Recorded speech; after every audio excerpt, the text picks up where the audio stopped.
Shut up and sit down. So, well, that's probably the best way to start. Why did you start? What made you start with this? It's a little bit twofold, actually. It's one of those stories that you have like a moment in your life, and then something else happens. I was talking to somebody about this yesterday, about sometimes you don't ever want to be where you are, but you just end up and you make the best of the opportunities. And I guess mine would be about 7-8 years ago now. Actually 7 years ago. I was in an industry, I'd left the big corporate world. I went into an industry that perhaps wasn't particularly business savvy. And I'd created a conference for them, and it was great. It was all about business skills, because they were really, really good at what they did, but just business skills weren't great. The first one went really well. We got over 150 people to it, and it was a huge success, and we did it on the budget of some sellotape and a piece of string. And the following year, we did the second. And as we're building up to the second, on Boxing Day, about 3 months before the second event, my sister-in-law, who was the same age as me, 39 years old, she had her parents round and stood up, went to go to the kitchen to make a cup of tea, and in front of her parents and her 3 children, dropped down dead of a massive heart attack. Very small family. I had a lot to deal with to help them prepare, to get over the grief. I had my wife, I had my young son at the time, I had her parents. And then when it came to that second event, I remember introducing somebody to come on stage.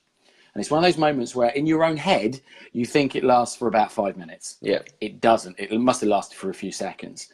But we were due to hit 40, the pair of us, at the same time that year.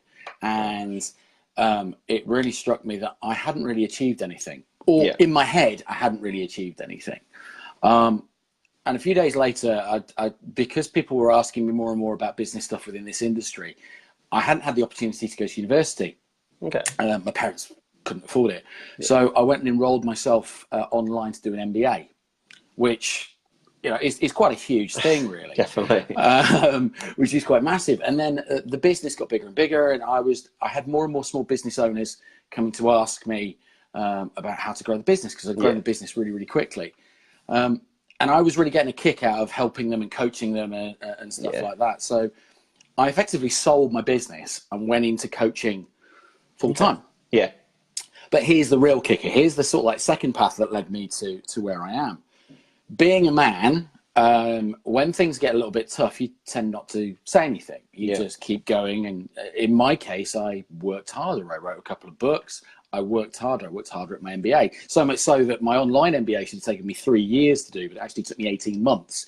It's amazing how much time you have when you're getting divorced. So my relationship had completely collapsed, and I was just working so hard. And literally weeks after I'd sold my business, I found myself in the middle of my living room floor crying my eyes out. I was tired. I was struggling with stress, depression. I was empty.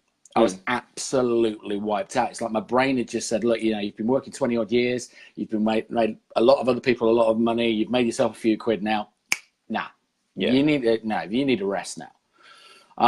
And it took me 9 months to get back to being well again. Let's be perfectly honest, being well again. But I'd never lost the bug for coaching people.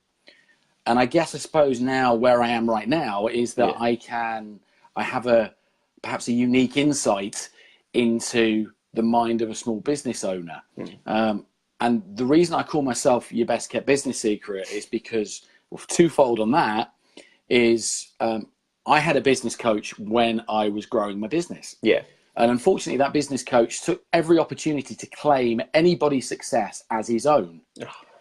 And which is why we ended up parting the ways, quite simply because he was the type of guy that would post regularly, news just in, such and such business has made £1 million this year, which is 500 grand more than last year. Amazing what happens when you do what your business coach tells you. Okay, right. Well, immediately that started getting my back up, because I kept seeing it more and more and more. And I think what some business coaches should, I'm not saying for everybody, but I'm just saying that I have a very small part in people's businesses. Yeah. Because actually they go to sleep thinking about their business, if they can sleep. They wake up thinking about their business, and it's their blood, sweat, tears, and hard work that goes into making that business a success. And I guess then it kind of went in, and I just sort of like said, yeah, I'm a business coach. And you know what happens? You get to networking, you know, somebody says they're a business coach or a life coach, and people turn the other way and run in the opposite direction. Don't blame them, got to be honest. Try being a social media mentor. Yeah. Oh, good. Okay. So you have 3 followers on Twitter, yeah? That type of stuff.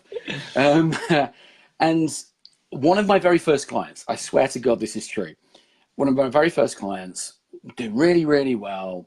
And I turned around to them and said, look, would you recommend me? Would you refer me? And they said, no. I went, what? And they said, no. And I went, look, I thought you were really, really happy with everything. And they said, well, we are. But why would we give our best kept business secret to somebody else? And do you know what? It really hit me hard. Yeah. For about 3 weeks. It like really crushed my confidence. It was like, well, hang on, if I do really well for people, hang on, they're not going to refer me. Yeah. It's a bit like being an undertaker, you know, sort of like the only time anybody ever uses you when you die, and you have to do a really good job, but nobody's really going to refer an undertaker, you know. And then it happened about 3-4 months later, where I did the same again. I plucked up enough courage to ask for a referral, and somebody said no, because you're our best kept business secret.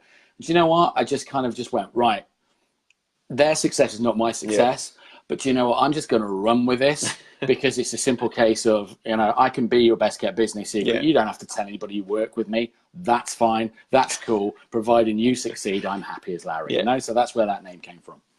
That's good. That's a good name as well, and it's good that it's come from a client story as such as well. Yeah, absolutely. Good. Well, you know, often that's where the best ideas are. Strangely, that sentence actually. I did an interview on a podcast. This is a great tip for everybody out there, by the way. I did a podcast with Todd Henry, who wrote an amazing book called Die Empty. If you haven't got a copy, go get a copy. I'm going to ask you this question and see, A, see whether you've listened to my podcast, B, see whether you know the answer. What is the most valuable place anywhere on planet Earth? I don't know. A graveyard. And I'll tell you why. Because in that graveyard are some of the best ideas that we've never ever seen.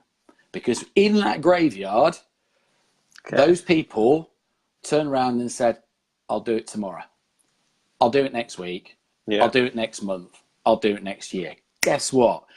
Tomorrow, next week, next month, next year ran out eventually. Yeah. It's so true. It's so true. Yeah. Sorry, random tip. There you go. But I'll just chuck that one in. So in other words, go and do it. And I told you you'd find a tip halfway through this chat, didn't I? I will, yeah. I've got that one written down as well. It's cool, isn't it? Oh, you've already got one written down. That's cheating. I'll definitely ask the question where you started, and it's definitely an interesting story for why you got started. And it's different. And obviously you've got reasons for starting, obviously with the death of your sister-in-law. Also, I know that's obviously death and mental health is two big part. Mental health is one of the reasons I started my business as well. Yeah. And so I know it comes a lot in as well.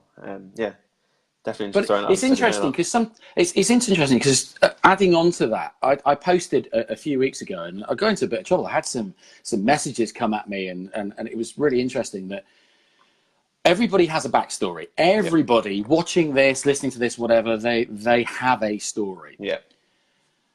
And one particular morning I woke up, and obviously now knowing my story, you maybe appreciate where I'm coming from on this a little bit more.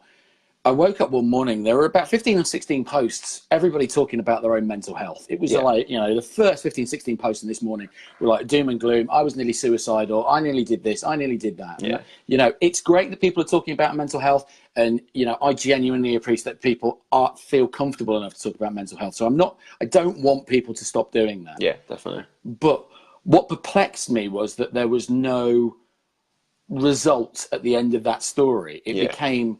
they almost came across as woe is me stories, okay? Yeah. And then somebody commented on the post, and I can't remember who, but I'm not going to claim it either. I'm not going to claim this, but it really made me think, and it's a comment that's kind of inspired me in my own way, is that our own stories are great anchors, okay? And they posted something like, these stories are great anchors when the sea of your life is really choppy and stormy. And it's so true, because it's one of those things that you can use it as an anchor, and it reminds you of how far you've come, or where you're going to. Do you know what I mean? Definitely. And then the next line of the comment was even more powerful, which was, the only problem is when the sea of your life is nice and calm, it also holds you back. And it really struck me. And it was like, everybody's got a story, but eventually you've got to move on from that story. And it's the same in business. I was listening to a great interview by the guys who own Brewdog. They started out in a kitchen, and now they are entering, they're massive Brewdog all over the UK. It's really striking out all over the world. Huge success story for the UK, but they're now branching out into cider. And one of the owners in Brewdog actually turned around and said, look, we are no longer a business that just makes beer out of a kitchen. That story it's a great story, but that's all it is now. We are now a brand. We are now a global player. So I guess, I suppose in another way is that, from that little story there is use it as an anchor when you need to, but pull up that anchor and just get on with stuff when you don't need to. Yeah, definitely. Stories always change. Yeah, don't be defined by it. Don't be defined by it. That's the thing. Don't be defined by something that happened a year ago, 5 years ago, 10 years ago. Be defined by who you are today and what you can be in the next 5, 10 years. Yeah, because if you keep thinking about it and living about it, it doesn't help, does it? And you keep overrunning what happened in the past. Absolutely. And sometimes you don't grow, do you? But absolutely. Yeah, right. Definitely. There's some more tips in there as well. You said you'd struggle to come up with some tips, and you're getting more tips. This is a tip-filled interview. There you go. It's all good. Definitely the point. So obviously you've been going now for a little while in your business. What would you say your biggest achievement is? Is there something what stands out in your head? Well, it's not being a come dine with me loser. That's a fact. And I was 5th out of 5. Honestly, it wasn't because my food was crap. It was just because I hated everybody else. You'll have to find that episode. It is available online somewhere. It's very weird when people message you that you're on the telly. It's dead done. Especially when you're trying to forget about it. I think my biggest achievement so far is there are 2 particular clients whose lives have changed. They are just completely different to what they were 2-3 years ago. There's one guy who, strangely, both were driving instructors, oddly. But I'm not going to sing about them as my achievements, because actually, really, it's their achievements. Yeah. But I'm proud to have been a part of it, if that makes sense. Yeah, it definitely makes sense. The one guy has gone from being just a very humble driving instructor with 2 or 3 cars, and now handles multi-million-pound contracts, training businesses up and down the country. For a guy that couldn't read a book because of his dyslexia, and the first book he read in over 20 years was my very first one, which was amazing. Which is how we connected. Which is an amazing story. Yeah. But he's gone from earning 20 grand a year. He's now got no financial worries, which is an amazing story. Yeah. And there's another guy that came to me 14 months ago now. His life has changed. He was selling a product. It was a great product. Yeah. He was really struggling to get it out there. He's just gone from literally 0 to 100 grand. He's happier. His life is so much better. He's got time for himself. There've been ups and downs, but you know what? I'm so proud of the guy. It's amazing. So I suppose when it comes to achievements, it's being able to see the change. I could go on about numbers, because that just sounds like I'm big-headed.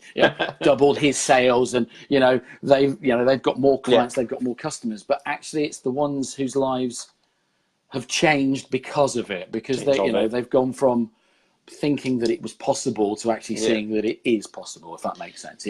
Definitely. That's nice to see, because I know I don't like it when I ask somebody their biggest achievement, it's go, well, I earned this amount of money, or I did this, and it's like, that's just big-headed. Your answer is genuine, and it's genuine, and you've actually noticed that person's story.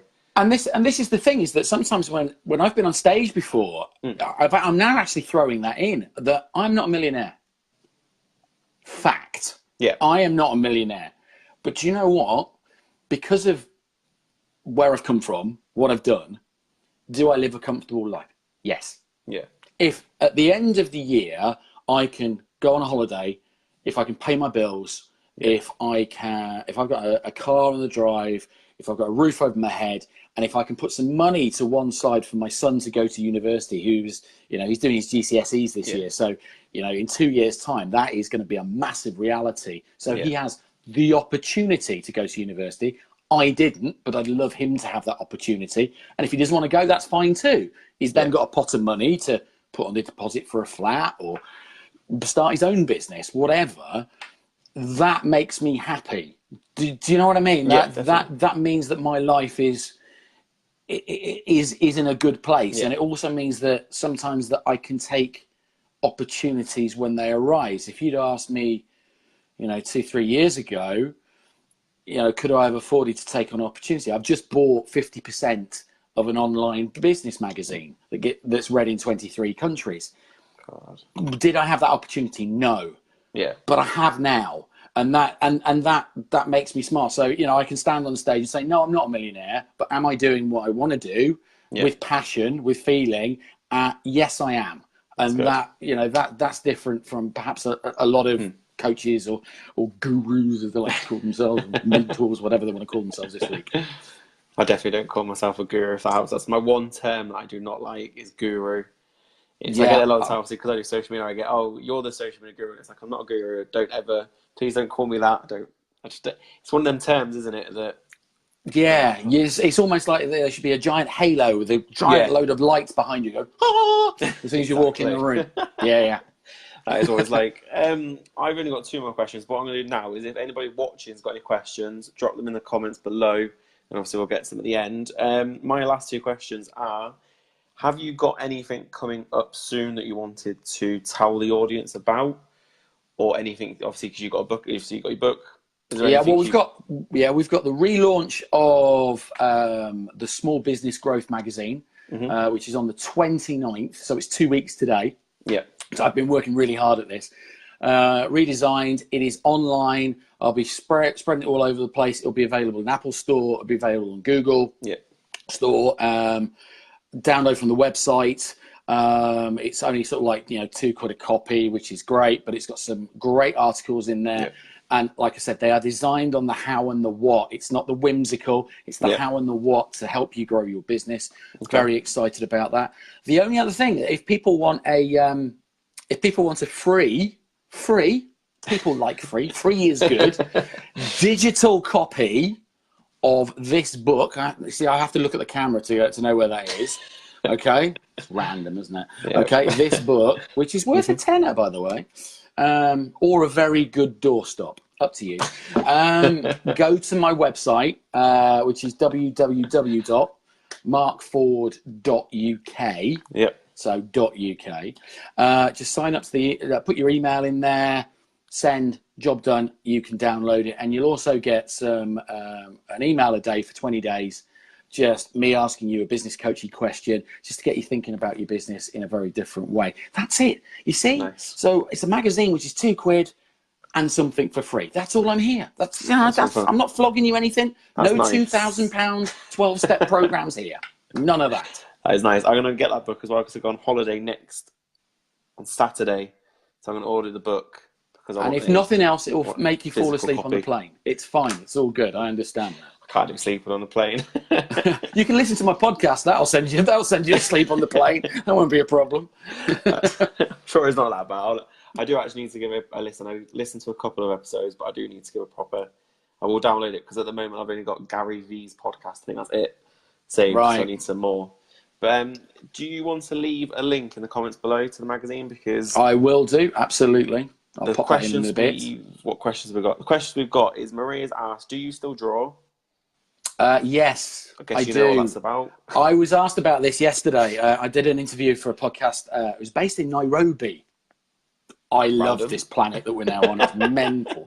Really is. What hobby I would have liked to have continued? And when I started at the age of 13, kind of through to about 18, I used to draw cartoons like they were coming out of my ears.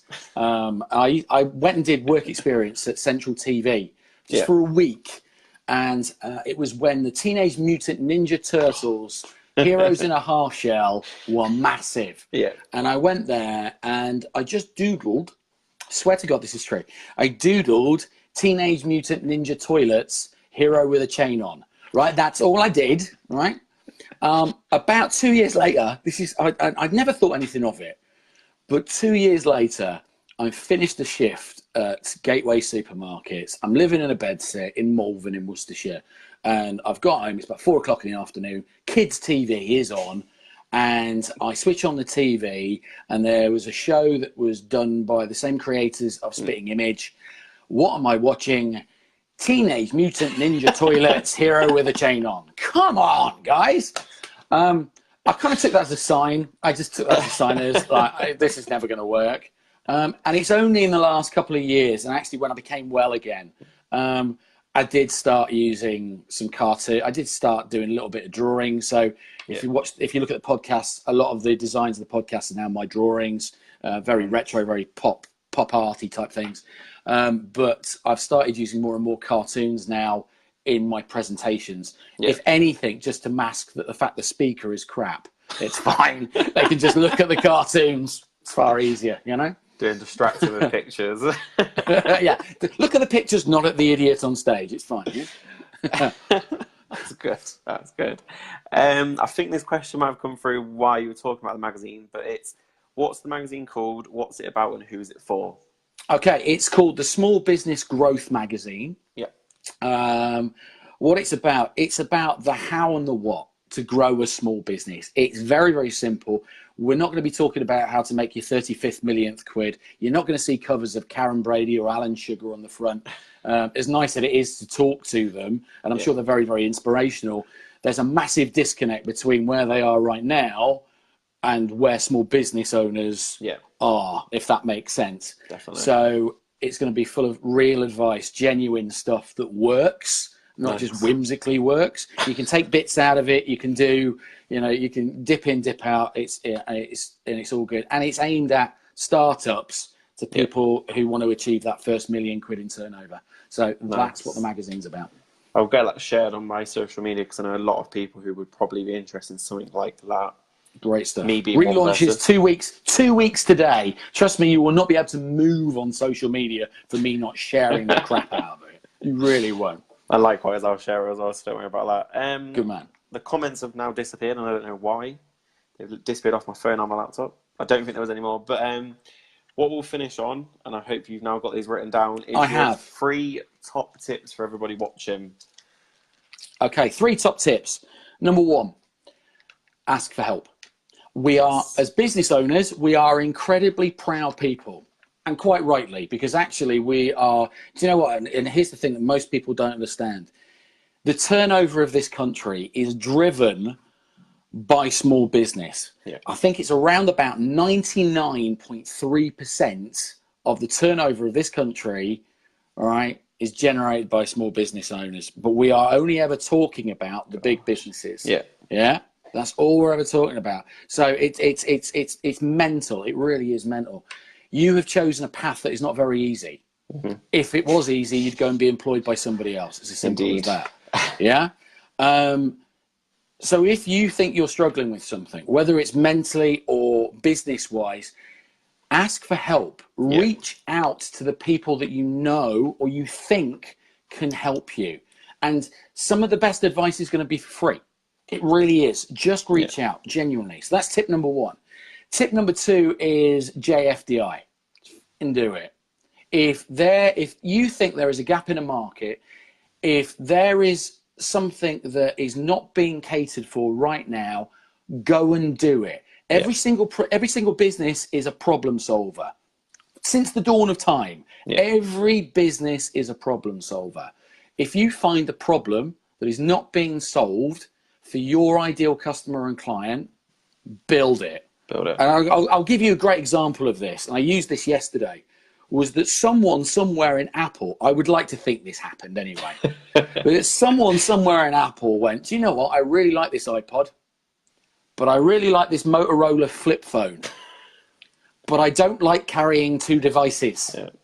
And somebody else in Apple went, why don't we put the iPod in a phone?